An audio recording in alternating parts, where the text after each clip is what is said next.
So we want to start off with your topic of I hate Ryan Reynolds. Okay, well, welcome to the Who Needs a Podcast. Good introduction, Harris. That's Harris. He's Bosley, and I'm Dalton. Yes. Well, we were just talking. I literally right before we started, 5 seconds ago, I asked if you had seen the new Deadpool movie, and you said no. Right? Is that what you said? Correct. And we both were like, I want to see it because there's a lot of good Marvel references. Like, they show all of the different Wolverines and stuff. I don't think that's a spoiler. They show it in the trailer. But, oops. Should I cut that?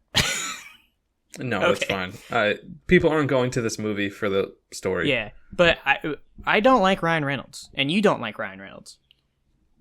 Correct. I told my girlfriend, and I told her it's like when you watch it, you start watching a TV show, like, you know, a comedy, like a King of the Hill or Bob's Burgers or something. Like, they don't really know what to do with the characters yet. But by like the 7th season, they become a caricature of what the character is supposed to be. Like, they just go, you know, I'm going to use Bob's Burgers because I watch a lot of it. But like, Gene only makes fart jokes now. You know what I mean? Like, Tina's they really, got Simpsons. Yeah, it's just like they get really into like one thing. And Ryan Reynolds has done that in real life.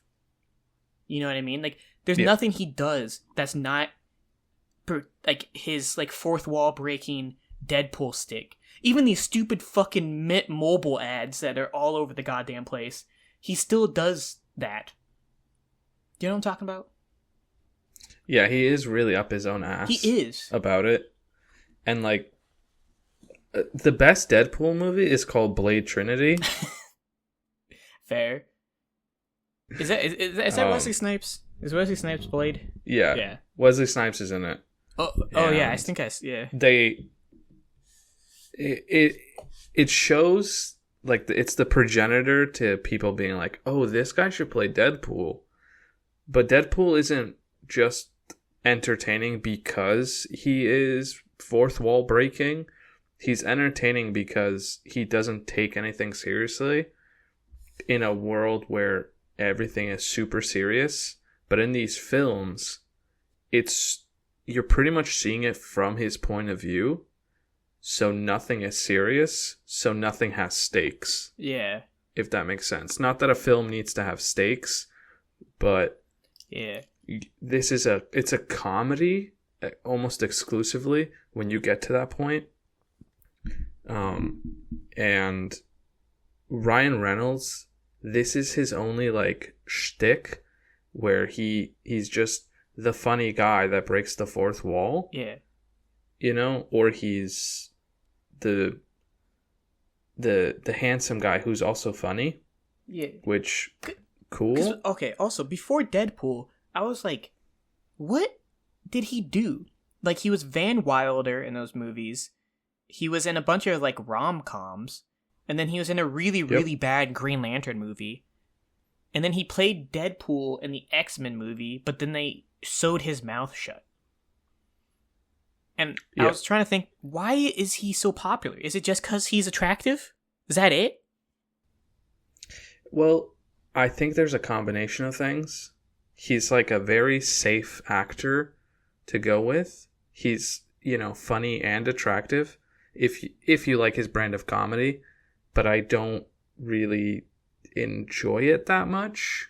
Like I said, he's really funny in Blade Trinity, but I think it was because the only time he was allotted, he just shot from the hip, whereas Deadpool is just all him, so he can just constantly make jokes, so they kind of lose their, you know, potency as you just keep getting bombarded with jokes.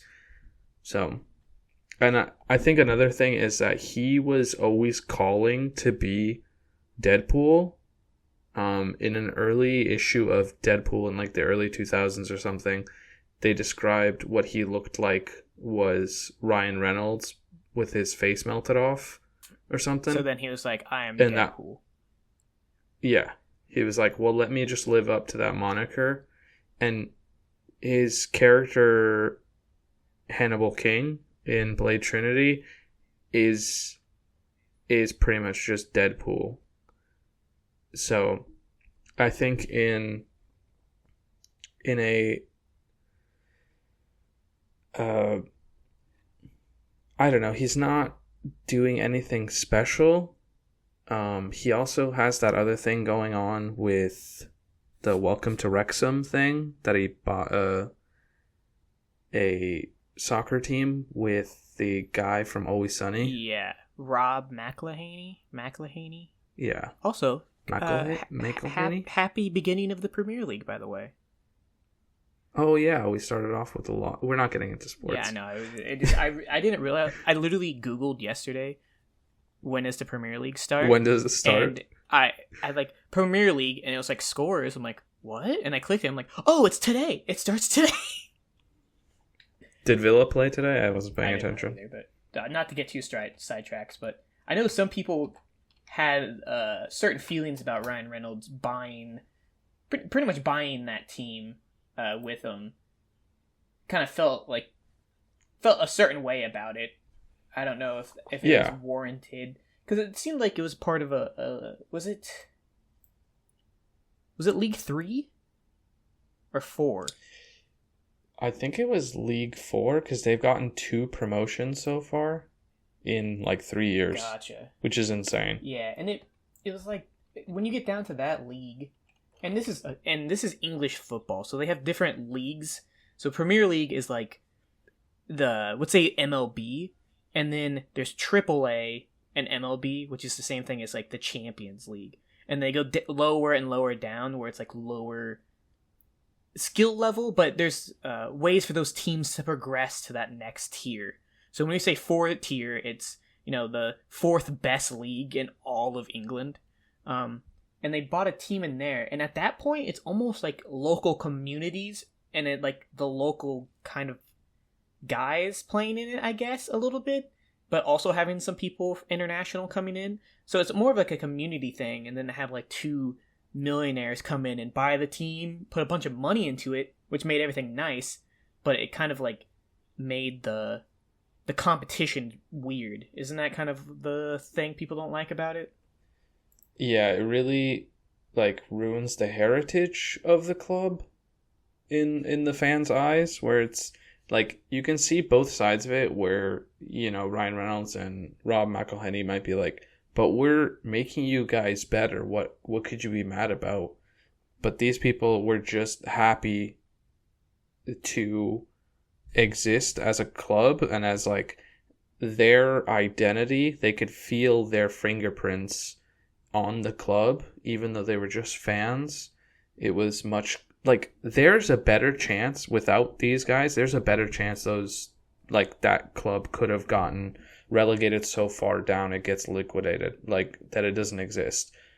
Like, this at least is an insurance for them as a club, as a team, to survive, but it kind of strips away parts of what the fans love. Yeah, and it just kind of, I feel like if you're a team also in, the 4th league or League 2 or something, and you see this happening, you're like, well, why can't a millionaire come buy our team so we can actually progress? And then because it brings money to the communities as well, because every town pretty much in England has one of these soccer team or football teams or whatever you want to call them, and they're all kind of floundering at these lower levels where all the money is up in Premier League. So I get it, but I don't know if we should hold that against Ryan Reynolds, but it does make it I don't know, it just progresses my dislike of the guy. Yeah, and I don't really hold that against him. It is what it is. For me, it takes away, or it reduces the pride that the fans can have in a promotion to the higher league, because all the teams below them that didn't get promoted can just say, oh, it's because you guys have money. Oh, it's just like, you guys aren't actually good. It's because you guys cheated to get there, Like, we didn't get a millionaire to come in and throw money at us, and and not to mention, it's another way it hurts the fans. Yeah, and not to mention, just having Ryan Reynolds' name attached to that team is probably going to bring a lot of advertisers that a football team in League 4 would not have gotten. You know what I mean? They might get brand deals that they would never even thought of because they didn't know Wrexham even existed. Yeah, and there's now a documentary about it that has the club's name in the title, so it brings more eyes to it, but some people like their thing being niche, if that makes sense. Yeah. Well, there's the rant about why we dislike Ryan Reynolds. I think that was a good 10-minute rant to start the episode. Also, apparently his wife is in kind of some hot water because she's done some. Oh, what did she do? So she's in a movie right now called "It Ends with Us," and it's a movie about domestic abuse. And at one of the premieres, she used the opportunity to advertise her alcohol company. And some people thought that was poor taste. Yeah, I could see how that... Right, because a lot of domestic abuse stems from some, like, alcohol abuse or drug abuse or different things. You know, it's the people who are doing it are bad people for doing it, but usually it's associated with that kind of thing. So to use a movie about that to advertise something that's associated with domestic abuse seems a little bit out of touch. And then, like, at the same time, an interview came out where she's very rude to the interviewer. And, like, the interviewer was like, yeah, I thought about quitting this career path because of how bad it went. And there's just, like, a lot of little tiny stuff like that, like, Ryan Reynolds can associate it because that's his wife. But it's not like he did anything. But it's just interesting that stuff is happening, I guess. So. Yeah, that's really poor taste for the advertisement thing. Moving on. Or I guess staying on superheroes, I read half of the second compendium of Invincible. So half of the second compendium. So you finished the first two compendiums? Yeah. I finished the first one, and I'm on the second one, and I'm halfway through that one. Oh, okay. Got it. Yeah. So... And hey, should we explain what Invincible is? Because we had good feedback. So Invincible is originally Yes, we got great feedback. I do appreciate when people give us feedback. Genuinely, I'm trying to improve this podcast, even though it's just two dudes talking into a microphone at each other. I do want the quality of the podcast to increase, just because if people do enjoy this, I want them to see, the improvements we've made for them, even though this podcast is just for us, if that makes sense. And your one dog. Yeah, and my one dog. He's literally sitting right next to me right now. Oh, he's getting the live version. He's okay, cool. The live version. He's taking a nap. Well, we won't talk about it right now, but I'm gonna have to I'll have to have a section sometime talking about this beast of a dog. Sounds good. But yeah, so you've are a compendium and a half into Invincible, which is a superhero comic made by our Lord and Savior Robert Kirkman. Praise him. No comment about that. I was holding off on making a joke, but yeah. And published by Image Comics, and I've pretty much only read Image Comics. I don't know why. I'm not a big fan of Marvel and DC's just like recycling the same characters and then starting a new series. I think we've talked about this in the past, so that's why we have had this rant on the podcast. So I stick with Image Comics, and Robert Kirkman has done The Walking Dead, Oblivion Song, Invincible, Firepower, a bunch. There's one where it's about the Pope and he beats people up. Battle Pope. Anyways. Okay. But yeah, Invincible sounds interesting. Is one of his earlier comics, and it's pretty much a classic superhero comic. He does a lot of things that are cliche in comic books and kind of makes fun of them a little bit. And it's also a TV show right now that just finished its second season. I don't know. I think we talked about it a little bit before. I don't know if you just want to talk about what you've read so far, I guess. Yeah, so if you have watched the series, I have read through both of that and what will technically be season 3. Right. Spoilers ahead. Yeah, so spoilers for even if you watch the show, or if you want to watch a show, the comic might ruin some of it. The comic hasn't been 1-to-1 with the show, but it hits a lot of the same beats, so you might get spoiled if you want to watch that. So Yes, so keep that in mind as we move forward. Now, big plus for the first half of the second compendium. Battle Beast is back. yeah, he's the That's best. all I need. He is amazing. If I just want a Battle Beast comic by itself. Forget the Viltrumites, forget all that shit. Battle Beast all the way. They did a one-off Battle Beast comic book 2 years ago or something like that. I have it, but it's just literally a one-off, and it's just a normal comic book, so it's like 9-10 pages or whatever. But yeah, that's all I've done with him. I don't know why that he doesn't have his own standalone. There's so many spin-offs of the Invincible universe, but they didn't do anything with Battle Beast, which is kind of sad. Interesting, because they keep pushing that fucking werewolf guy. Okay. And I don't give a shit. I really like the Astounding Wolfman. I have all of those as well. So if you want to read some Okay. of those after, I've read all of those. I think, is it Astounding Wolfman or something? Some adjective Wolfman. Astounding, awesome. Yeah. Something like that. But you didn't like him? I know that they push him a little bit. I don't remember how much though. He just keeps coming back, and I'm like, but this isn't your story, and you're not compelling, and you're also not Battle Beast. Yeah. That's 3 strikes, my guy. You're out of here. My dog's having a nightmare. Because I'm talking shit about the Wolfman. Look, you listen to him. Listen to what have you done to my son? My boy. Look how they massacred my boy. But yeah. Also, in the compendium, it's also difficult because they have a bunch of tie-in. You done? Oh, he is talking. Buddy, it's okay. Well, I'll trim some of that out. If I trim that out weird, my dog was having a nightmare. But the compendium has a lot of issues of tie-in comics, so you'll be reading it, and then all of a sudden it'll start following this other character you don't know, and then the reason is because Invincible's in that comic, so it's just completely random, and it's like you find yourself in an Astounding Wolfman issue, and you're like, what the there's a vampire? What's going on? So, I don't know if you've gone to that.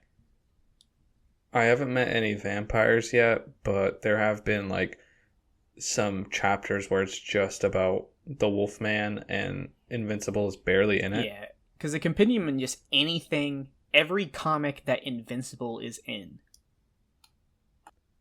Yeah, the other thing that reminds me of that you said that they just kind of mashed it all together with anything involving Invincible, the narrator gets so grating so quickly.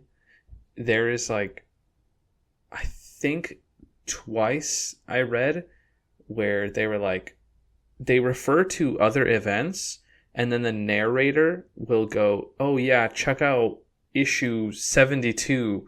It was pretty good. And I'm like, stop fucking advertising to me in your fucking comic. I forgot about that.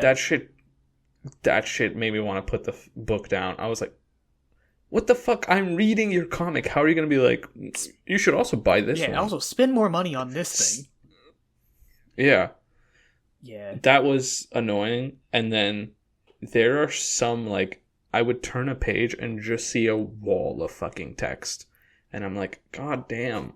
Like, I know it's a graphic novel, it's supposed to not just be pictures, but sometimes I just turn the page and I'm looking at a fucking document and I read it and was like, that could have been 4 sentences instead of whatever I just read. Yeah. Where it's just like, just hit me with some bullet points at some times. I just don't need some of this shit. It's like the real world example of like, this could have been an email. This meeting could have been an email. Could have been. Yes. And that the comic book version of that. Yeah. But yeah, if I remember right, the first half of the first compendium is pretty slow. So like, is it picked up now and you're getting like a lot of story beats now? Oh yeah, it's going at a really good pace for the majority of chapters, and then some chapters are just like a screeching fucking halt. Again, see Wolfman as example. Another one was when he time traveled to the future to not actually do anything in that future, and then just came back. Oh man, I'm trying to remember what was the context behind him going to the so future. these two dudes that look like Shaggy from Scooby-Doo show up, and they're like, we need your help, while he's on a date with his girlfriend. And he's like, okay, if you're here from the future, it must be bad. And they take him to thousands of years in the future, I think, and the Immortal is the king there. Right. And Immortal's like, kill me. And he's like, now. No. He's like, no. And then he just hurts him real bad and leaves. And I was like, that why did I even read that? Yeah. That literally started exactly where it finished. I think it literally goes nowhere, if I remember right. Like that's yeah, the end and of I'm it. like, I think we might see the time traveling dudes again, but I don't think it ever is not very integral to the plot. Interesting, because if you're gonna invoke time travel, that has to be like the big thing, because I know worse shit is gonna happen because I'm only in Compendium 2, so maybe save the time traveling for that, my guys. Yeah. Well, I mean, they have time travel and multiverse in like the same series, and they don't really. It just kind of happens, and then you're like, oh, okay, back to the main plot, I guess. Yeah, I'm not a huge fan of. I liked when all the Marks attacked. That was cool. Yeah.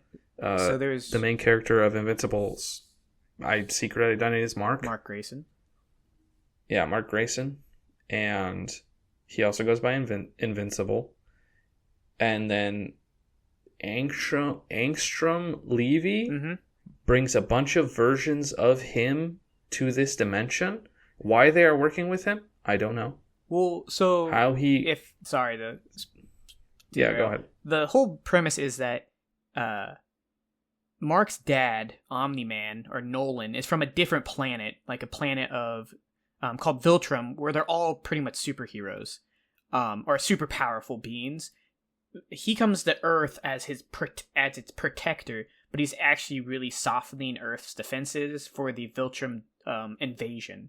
So Mark is part Viltrumite, so that's why he has the powers.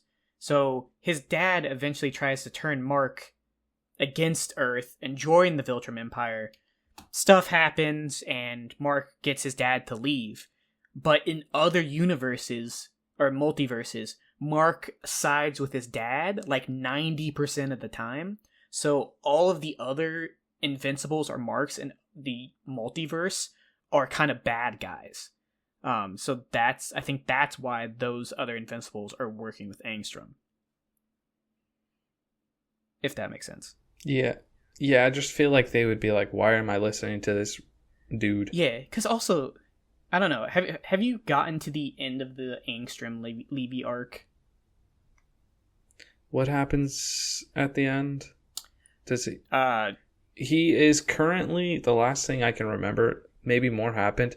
The aliens were like, you better do better next time. So, okay. Well, I don't want to spoil anything if it's but yeah, the Angstrom Levy arc, it's probably like one of the weakest. I was never really a big fan of it. The Invincible War is what is called when all the Invincibles come, is really cool, and a lot of like characters die during that. Yeah, that was cool. But it was intense. It was frantic.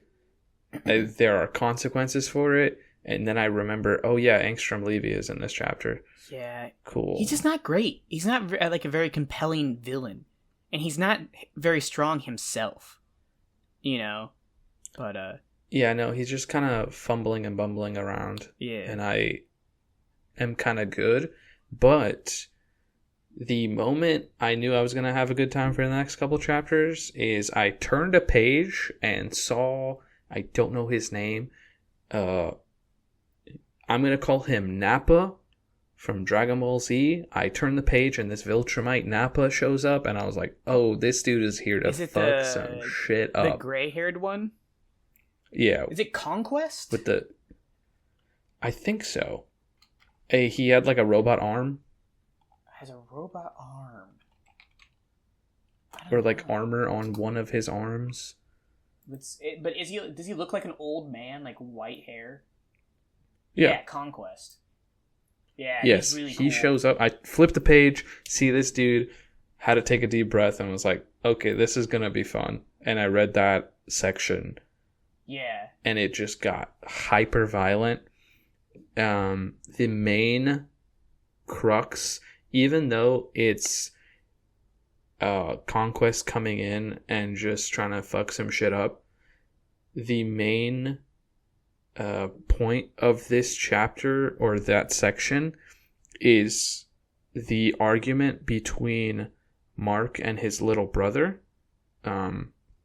His little brother is from a different relationship that his dad had after he left Earth with some alien bug woman. It's all very complicated. It's very convoluted and complicated, but the main thing is that Mark's brother is on the side of, if these are villains and they're harming people, we should kill them so they can't keep harming people.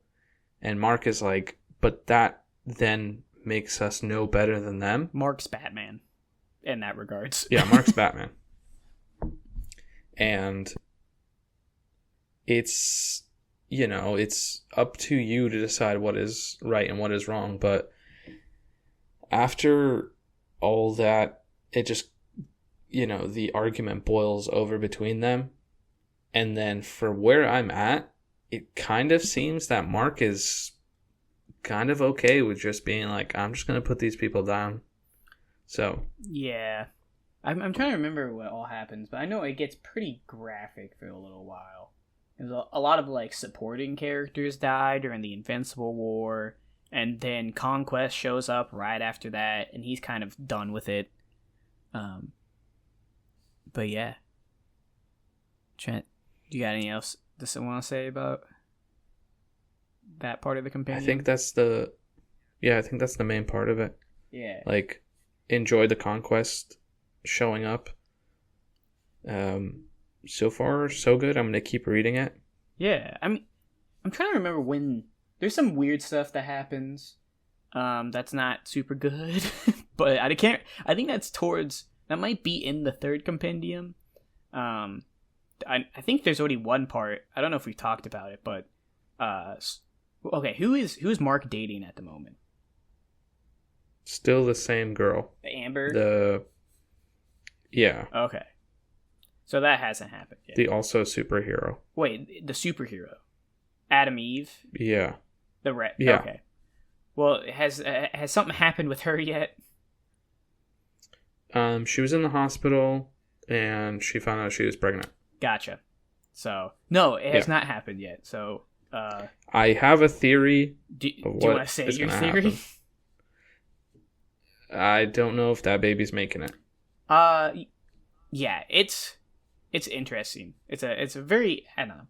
There's two big things that happen in the whole series that are really weird. That's one of them, and then there's another one down the line, but we can get to that when that happens. Okay. It's literally right. The second one that happens, I literally I think I'm good for a little bit. I think I'm going to take a break, and I'll come back and start reading this, and I think I stopped reading for 2 weeks or something.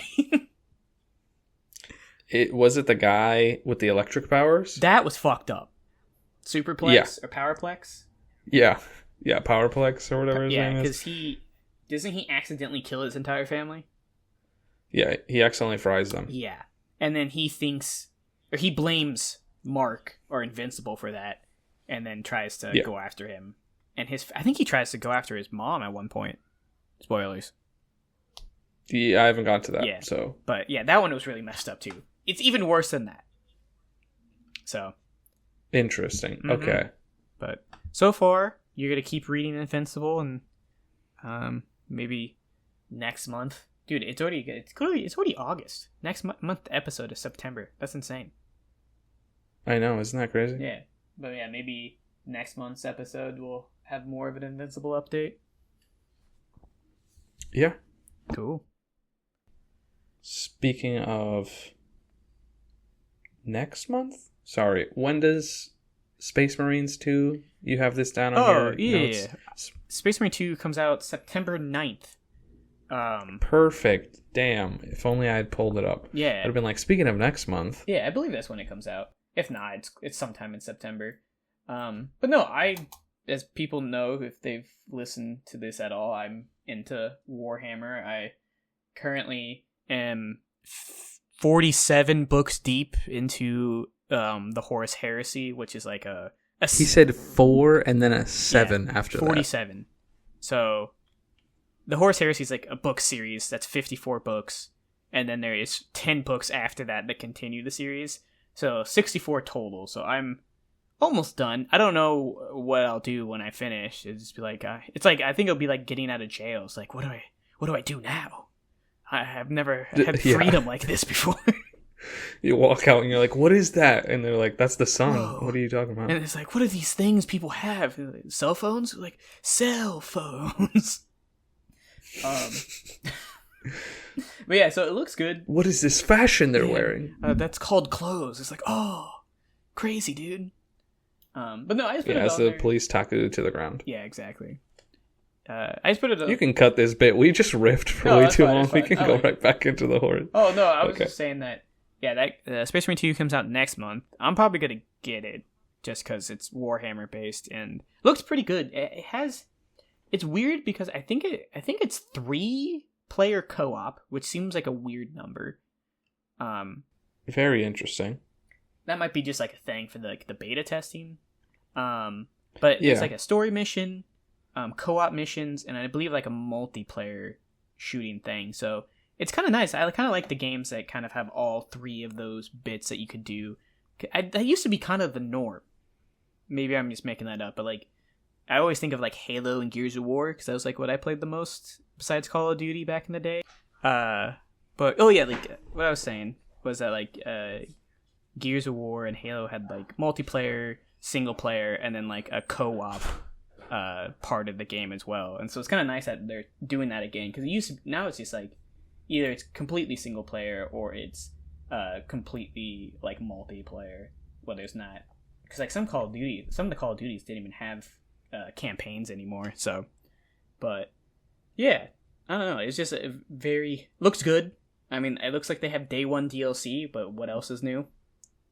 That's just a part of the industry now. It's day 1 so cosmetic I have DLC. I've seen a short trailer of this, probably no more than a minute and a half of this game, and it looks like what Gears of War should look like. It does. Like what Gears of War should be right now. Yeah. If Gears of War still existed. It still exists. Because they're coming out with a new game soonish. Yeah, whatever you have to tell yourself. It's dead. Like, no one plays it, but they're going to come out with a new one. Yeah, they're going to bring out the corpse and wave it around and be like, give us your money. Yeah. It's also a prequel. So it's it's called E-Day, so it's the day that the locusts come out of the ground. So it's not even like a sequel continuing like the story. So, but I think the reason why they're doing that is because I don't think anyone likes the new characters because they did a time jump. So all of the characters from like Gears 1 through 3 are either old or dead. So they're like, they Soul Calibered they're it. like, Nice. Here, you guys remember Marcus and Dom and all your best buds? Here they are again. Please buy our games. So I think that's what's happening with that. But no, Space Marine 2 looks really good. I think the other one came out in like 2009 or something like that a while ago. And so the graphics look really good. And they have a lot of cosmetics. So there's a bunch of different Space Marine chapters. And it looks like you can, change your armor to be any of those factions, which is kind of nice. But like I said, there is like day one DLC to buy the armor skins for like the different Space Marine legions. So, but it looks good. I don't know. I don't know how interested you are in playing something like that, because you're more of like an Elden Ring type person. But is it a full price game? $60. Okay, I'll see how much space is left on my PC, and then yeah, same. If I have free space, then I'll get it, and we can play the multiplayer together. Yeah, maybe just like the co-op or something. Yeah, but yeah, like there's a $60 version, a $90 version, and a $100 version. So, but yeah, I don't think anyone said anything bad about it besides the DLC stuff. But right now they don't have any reviews on Steam, even though it did have like an early access bit. So I don't know if the embargoes on that haven't been lifted. Which usually sometimes that's like kind of spooky if they don't, because sometimes they don't let the reviews come out until like the day of the game comes out, and it's almost like they're trying to hide the faults to keep the people buying the game. You know what I'm trying to say? Yeah, and no game today comes out complete, so yeah, whatever is wrong with it, they'll most likely fix it. Yeah. Do you think that is because the games are so big now, or do you think it's just they're so rushed? Because like back in the day, like if it was I don't know why I had this in my head, like Crash Bandicoot, right? They had to release that game in a pretty good state because they can't do updates. Do you think like the allowing like games doing updates after they come out has like made it companies be like, it's okay, we can fix it later type thing? Or do you think it's just they're so rushed, they're like, we got to get it out now? I think boring answer is a little bit of both. That's fair. But I think as far as the top level corporate goes, they're really just like, get it out, we'll fix it later, because we want to see how bad I don't think this is intentional, but it might be like subconscious where they're like, put it out, we'll see how bad it is, how bad the reception is, and then we'll just do enough. Yeah, they'll just do enough to get it to the point where they can turn a profit on it to the highest possible degree for the least amount of investment in the fixes, if that makes sense. Yeah. Very rarely, like, they'll release just broken ass games, and those games won't get fixed. They'll just shut it down and then put out another game that technically functions, and they can fix that. Whereas if the game is not at all even functioning, they're just going to leave it to die because it's not worth the resources to fix it. Whereas there was an online Final Fantasy game that wasn't super popular. Like the MMO? Yeah. Okay. They redid the entire game. Oh, yeah. I think I know what you're talking about. Yeah, they just like restarted the entire game. Yeah. And as a corporate executive, they would never approve of that, but as people who made the game, the Final Fantasy fans that grew up with Final Fantasy and Dragon Quest, they were like, no, we're going to fix this and we're going to put it out to people. And that's what they did. And, it's not a game for me, but it's a game for people who like those kinds of games. And I just have to respect that. Yeah. Yeah, I really think it's interesting because I feel like some games release in such a poor state that the game is forever tainted, regardless of how well they end up fixing it. That negative review from the beginning, like, it's still on Steam, so like people don't want to buy it. But then you start to see, the more recent reviews be positive, and I think like the game ends up being successful, but it takes a while, and like these big corporations probably don't want to wait around for that to happen. But yeah, Space Marine 2 looks pretty fun. Yeah, so it looks like there's multiplayer. It looks like 4-on-4, like Space Marine versus Space Marine, and then you got 3-player co-op, and then single player. So that's, I don't know, it looks fun. It does look like what Gears of War should be. So yeah, hopefully we won't spend too much more time on that than you wanted to, because I know you have some stuff you wanted to talk about. No, you're good. We could take as much time on that stuff, because I can always move some of my points to the next episode. But the current point that I want to cover is I watched a show called Hazbin Hotel. It was recommended to me by at least 3 of my coworkers. And before watching this show, all I knew about it was that people didn't like it because it looked like some DeviantArt Jack Skellington looking character design. Yeah. I was going to say, and when I always saw it, to me, it looked like if Tumblr became a TV, like a animated show. Does that make sense? Yes, I get what you're saying. Yes. And it does look like that. However, I don't think those people have watched the show.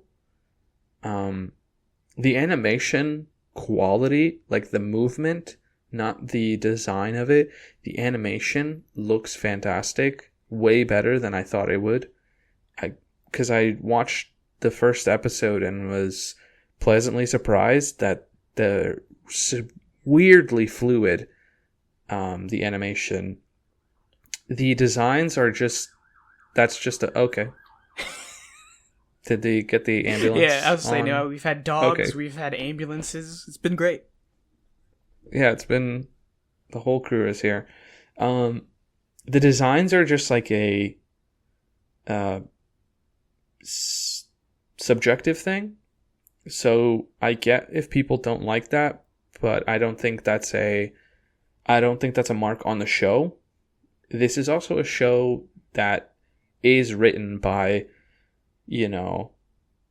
Tumblr people and by, DeviantArt kids. Yeah. From the clips I've seen, it seemed like the writing was like that. Also, do you know, because this started on YouTube, right? So I believe that's its sister series, okay. Hell of a Boss. Well, because I'm watching the Hazbin Hotel pilot on YouTube right now. Oh, okay. So I was just pulling it up, because I knew at one point, I thought what happened was that they put it on YouTube, and then it got picked up. Because this is 4 years ago, the pilot was posted. So I think maybe it got picked up as an actual show on Hulu? I think so. Yeah. So, interesting. Yeah, it's also a musical. Really? And, yeah. And none of the songs are bad, but some of the songs are really good, especially the song Poison. That's in the workout playlist now. So fair.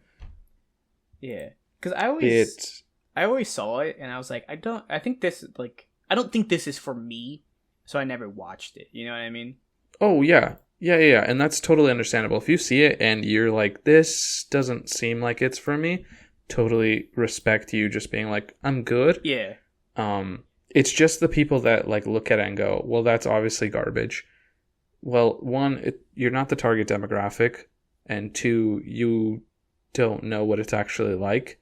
It is weird and edgy, and it does give off, Tumblr vibes, but that doesn't inherently make it bad.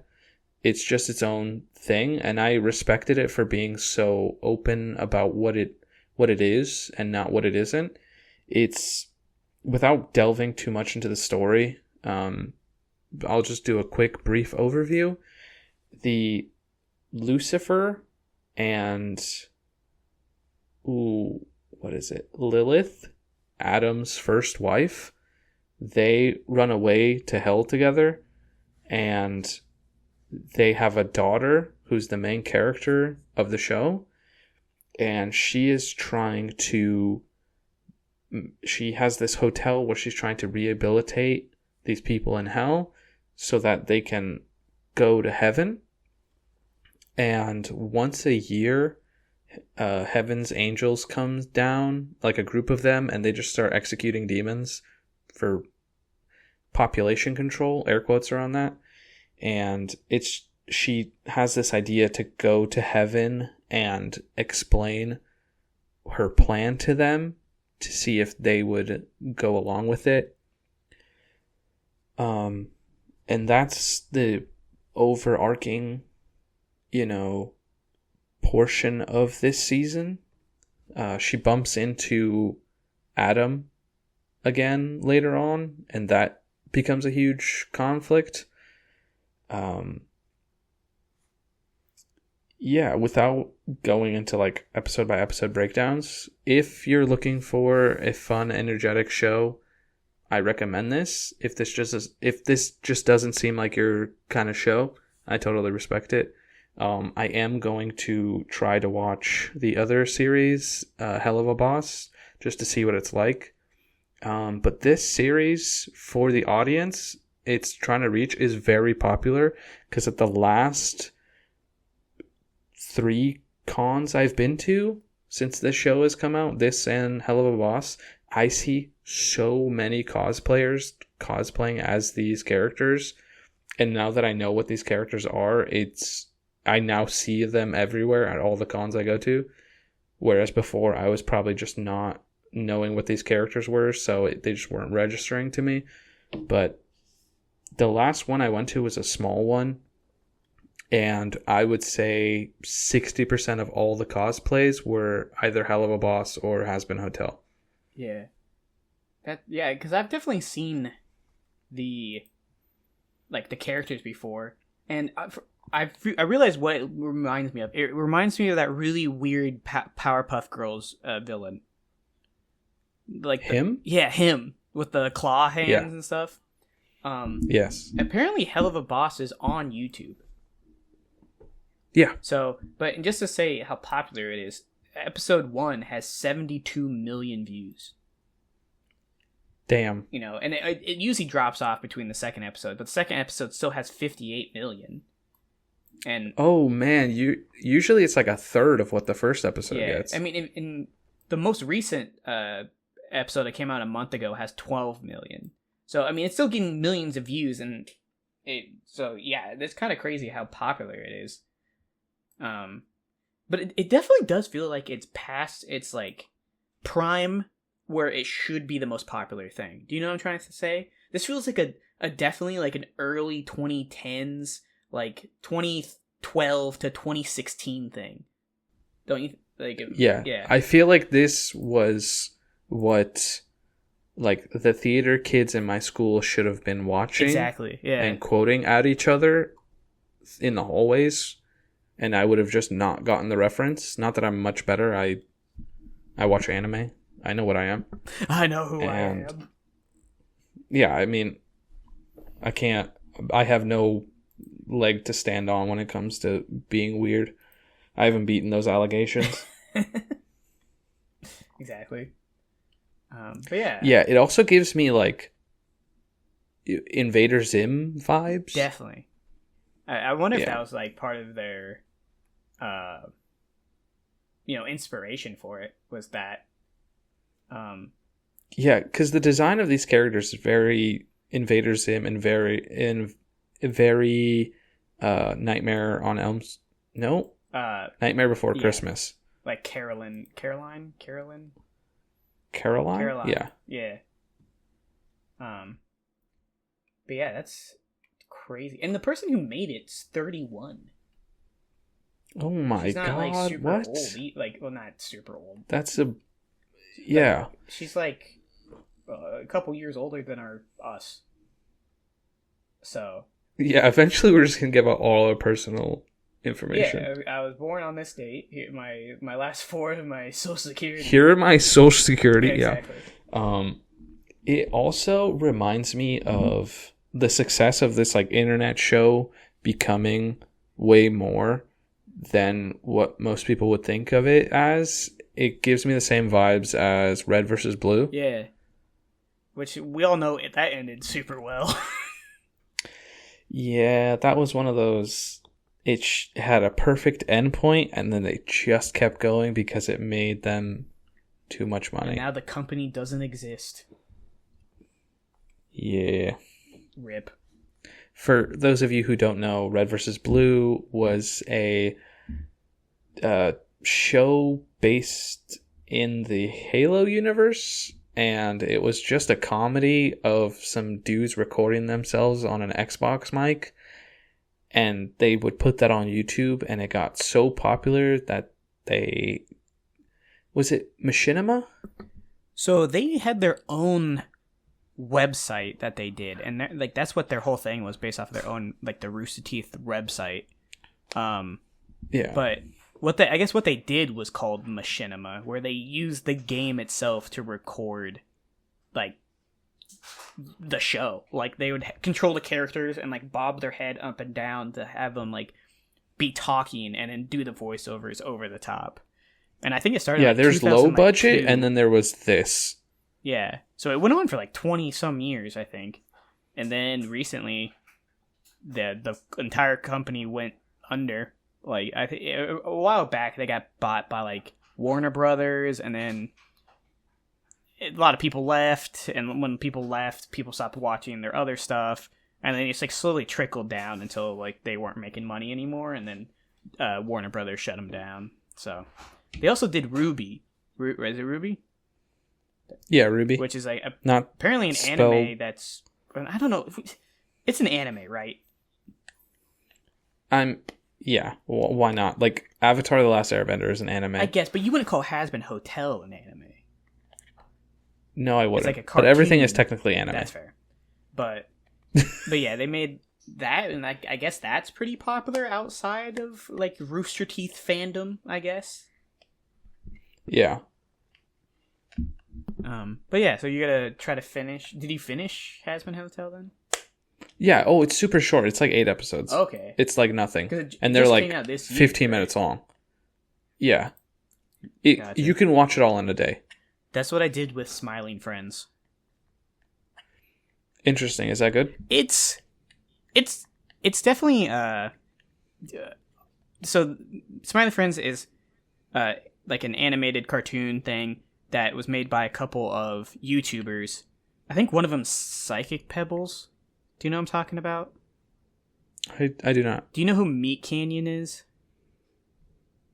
The name sounds familiar. I have So not. that he's a different guy, but it's like this genre of like animation on YouTube that's like very edgy, I guess. Like, the premise of Smiling Friends is that they work at a company that goes around trying to help people smile, and the characters are very weird looking. And then, like, the very first episode, they go into their boss's office, who's a guy, and he's breastfeeding this little creature. And then they're supposed to go make this guy named Desmond smile, and they think it's going to be a kid, and they get there, and it's a grown man, and the whole episode, he's holding a gun to his head, and he's like, if you don't make me smile, I'm going to kill myself. Yeah. Interesting. So it's very edgy. I see. The reason I talked about that was because they're also YouTubers that made got to a TV show. That was the connection there. Yeah. There's one bit that's really funny where they accidentally end up in space and they fly a spaceship back to Earth, and they start like freaking out, and they're like, "This can't be. No, this is." And then they look back and the Earth is flat, and they're like, "Dude, we can't fucking tell anybody. We cannot tell anybody." And he's like, "Oh God, there's the ice wall. It's real. The Earth is flat." And they're like freaking out. It's like, "Dude, we cannot tell anybody that the Earth is flat." It's a good bit. Laugh, damn it. It's a great Laugh. bit, even. You I fuck. laughed. All right. Well, that was Hazbin Hotel. Yep. Mm-hmm. I guess. So. Oh yeah, I was saying. You want to talk about? Speaking of space things, you want to watch Alien Romulus? Oh yeah, no, we're gonna go to Alien Romulus tonight. I was just gonna mention it. I don't know if have you seen the Alien movies? Most of them. Gotcha. I've seen 2 of them, and I've watched them both this year.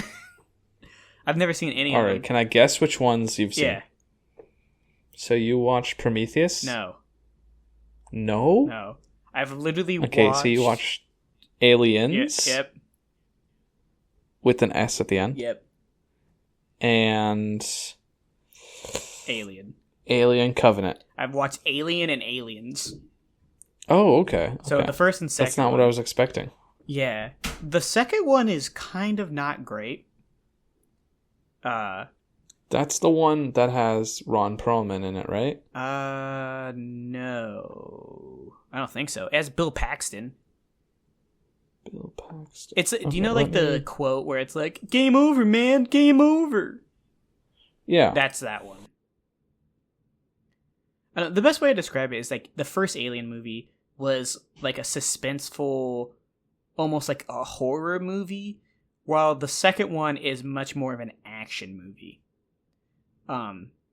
Which made it a little bit less good because there's like they kill like a bunch of aliens, and you know in the first one there's one alien that they're like kind of like hiding from the whole time, and this one there's like a whole horde and they end up killing a bunch because they have soldiers with machine guns and stuff, so it's a little different.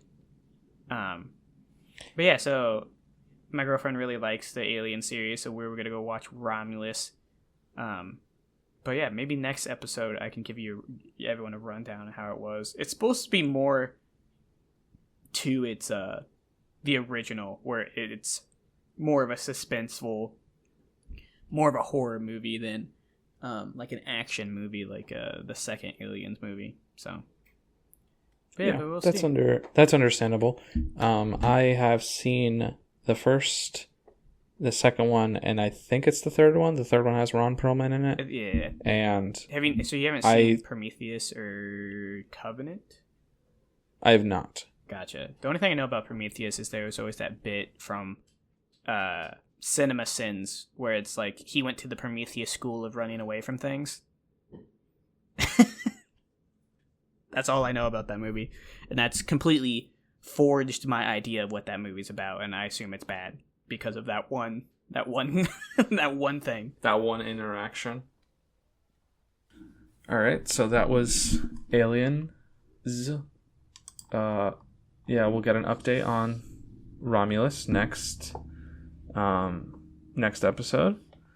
And then to close this one out, I just want to do a quick coverage of a new show I've started watching. Oh, quick revision to previous shows I've talked about. I kind of stopped watching Ranma 1/2 because it was just titties every episode, and Wait, it was? I'm fine, thank you. I thought it just every episode it was just, oh, Ranma's not wearing a shirt as a boy. What if he got turned into a girl? Those are his tits. There you go. Have a nice day.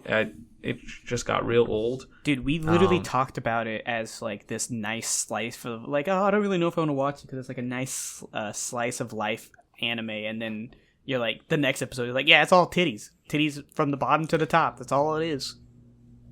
Yeah, it's just that, and I was like, okay, cool. Okay. Like it is doing some funny jokes, and the romance between Ranma and the main girl is nice, but it just keeps popping up where it's just like he walks into the girl's locker room, or his shirt is cut in half and then he gets turned into a girl, and I really wasn't feeling that because it was weird.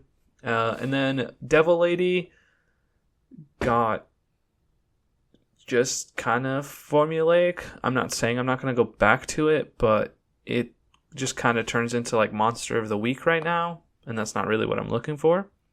So I started watching a live action show, and I've done no research into it.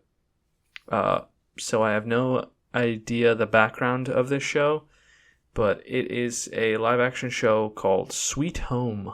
Do you know anything about this? I have no idea. All right. It is the most insane fucking show I've watched in a long time. The plot makes sometimes no sense whatsoever. They are living in an apartment building, and the apocalypse happens where people get sick and then they turn into monsters. But all of the monsters are CG monsters, and their budget was the same as Rooster Teeth. And the backstories kind of don't make sense to some of the characters. There's one scene where a lady is like, they show that she's pregnant, and like 5 episodes later she's like 3 months or like 9 months along. It just jumps the Dune. They're doing the Dune thing. They do the Dune thing, but like, I don't know how long it's been going on. Exactly, just like Dune. It's just like the time. They're not giving me an accurate time frame. They're just like, the world's over. And it, like, for example, one thing they did was they hinted at a character that we barely know not being like a good guy, like being, they hint that he killed his own family or something. And then they show he was in a room alone with another guy, and then they show the guy's dead body with a bullet in his brain. And then they cut to a completely unrelated scene. Then they come back to this scene and do a flashback of the guy shooting himself. Okay. And they're like, he didn't kill him, see? And I was like, there was no suspense. There was no build up to it. Why didn't you just show me that the first time? It wasn't like we were gone from this thing for like 2 minutes. There was no time for me to cement that this guy probably killed this other guy. But then you told me he didn't kill that guy. Surprise. It makes almost no sense, but I'm gonna keep watching this show because the weirdest shit keeps happening in this show. The main character, spoilers, is half demon. You find that out like the first episode, like the opening bit. It looks like in the poster that he's a demon, because he looks like he has like a bird arm or something. Yeah, he's got this weird, unnatural bird arm where I don't know what it does, but it really fucks up other demons. Okay. And a really impressive, I guess, part of the show is I don't think a single character is safe unless they're the main character. That being said, some people die in the stupidest ways I've ever seen, and they're trying to make it seem like it's the most tragic thing ever. There's a guy who was in the apartment with them who had a samurai sword, and he was protecting them from a demon dude who like barely looked like a demon, who had a weed whacker as his weapon of choice. And this guy loses his arm to a weed whacker, and they're like, oh, he's dead. Wait, like, to like a string that's trimmer? it. No, it has steel blades. Oh, okay. But it's also still just a weed whacker. So, like, yeah, it'll cut off your fingers, but I don't think it's getting through your radius and your ulna in one foul swoop. Gotcha, yeah. And he's like, I'm resigned to die in this elevator. What? What? Why are you dying? You just lost your arm. It didn't even, like... It went to, like, the middle of the forearm. What is happening? Yeah. Well, is it like am I taking crazy pills? It is a Korean show. Is it like a K-drama, demon, post-apocalypse show? I would describe that, but the drama is bad. Yeah, just like a like K-drama. Entertainingly bad. Yeah. Yeah. Fair. But you're gonna watch the whole show. It looks like there's only 26 episodes. Oh, probably. This show seems insane. But it does seem to have a much larger budget in the second season. I'm only like a couple episodes into the second season, but like the CG doesn't look like garbage anymore. So Yeah, it looks like it's $22 million budget for the show. okay. I don't know if that means the whole thing. Wait, or is this... Was there a movie? No. I don't know, that doesn't make any sense. It says that the budget was this, and that the running time for the whole show is 44 to 60 minutes. That's per episode. Oh. It must be Wait, per is episode. every episode a $22 million budget? That would be insane. That would be insane. Who knows? And crazy. Alright, well, I guess you're gonna force... Move into the homework, and then... Oh, yeah. Yeah. While I'm giving my homework, you can, I don't know, come up with one. I'm gonna rant about while you come up with that. I can rant about the fact that I forgot that Ryan Reynolds was an R.I.P.D. How could I have forgotten? Oh, the most seminal film of our time. Yeah, it's just like that one movie that was it was in L.A., but there was orcs and elves and shit. Do you know what I'm talking about? Oh, the Will Smith one? That's I forgot. I can't hate Ryan Reynolds because he was an R.I.P.D. I'm sorry. I'll take everything back. I guess for my homework, I don't know. People watch Romulus or play Space Marine 2, and we'll probably talk about that next time. All right, and for my homework, I have a video from fantastic channel, FD Signifier, and it is called "I'm What the Culture Feeling." It is a 3-hour long video essay about the beef between Drake and Kendrick Lamar. It is real good. It goes into like the nitty gritty.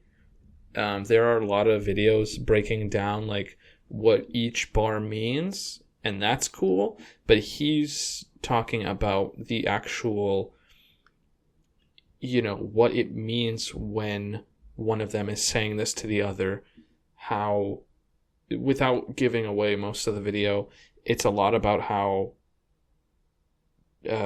Drake is giving off this facade of being part of the black culture, and how Kendrick Lamar is like, I'm not accepting that anymore. Like, I'm calling you out as, all the shitty things you've done, but also you're like not even part of this community. And not that me being as pale as, printer paper, I'm not the person to be talking about this. So go check out this video. I'm sure it has like 2 million views, but let's give it 2 more views. It has 3 million views, and it was released 3 weeks ago.